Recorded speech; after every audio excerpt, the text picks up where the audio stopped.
Hello everybody. We are going to discuss about the vapor absorption refrigeration system. I'm V Pravina from SRM IST. The simple vapor absorption system works on the principle that the refrigerant fluid, it constantly picks up heat in the evaporator and it rejects heat in the condenser. So this is the working principle of the system. Here you have five major components. The first one is the absorber and the refrigerator and the generator. The next is the condenser. Then we have the expansion valve and then the evaporator. The cycle starts from this point, that is from the exit of the evaporator. Here we will notice that we have two operating fluids. One is called as the refrigerant and other one is called as the absorbent.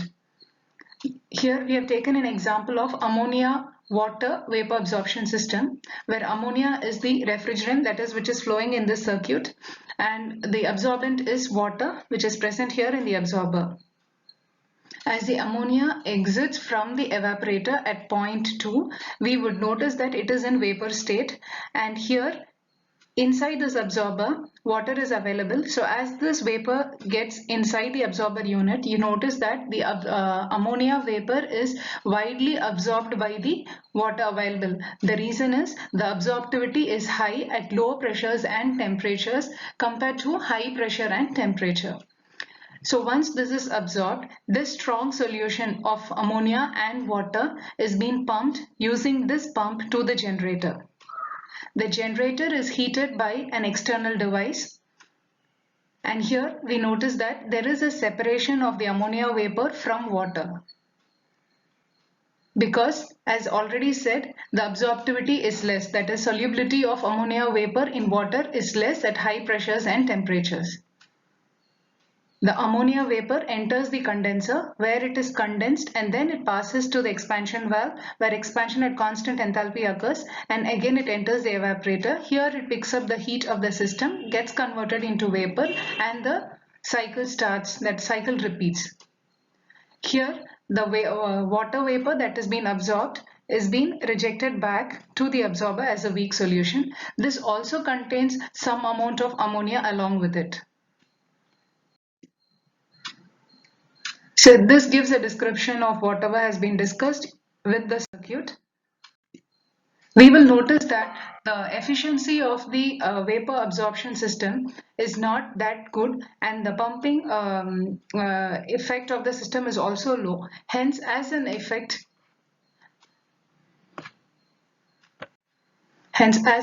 to improve the efficiency of the system, we are making certain alterations in the existing system.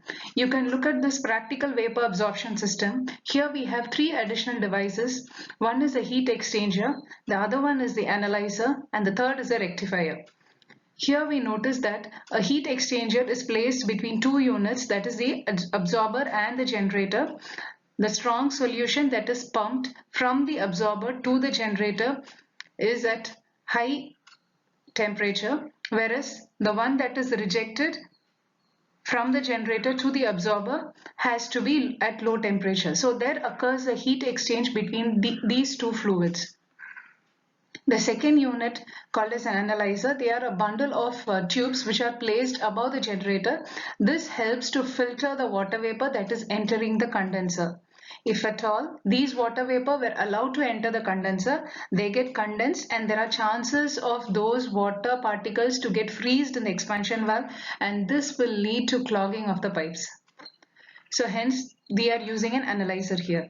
Then the third component is a rectifier. This is actually a water cooled heat exchanger which is actually acting as a final elimination of water vapor entering into the expansion valve and the condenser. So these three units helps to improve the pumping effect and the working efficiency of the practical vapor absorption system. The COP of this system is defined as the ratio between heat extracted from the evaporator to the heat supplied. In this case, we have 2 points at which the heat is being supplied. One is the generator where the external heat is supplied, and the other one is work done by the liquid pump. Compared to the vapor compression refrigeration system, the amount of work that is supplied to the pump in a V VARS, that is a vapor absorption refrigeration system, it is less, because there we are supplying work for pumping a vapor, whereas here it is to pump a liquid. Although the operating pressures are the same, the amount of work required to pump a liquid is comparatively less. So in this case, we find that this parameter is less, that is work done by the liquid pump. The references used for explanation of this in this PPT is R.K. Rajput. So you can go through. Thank you.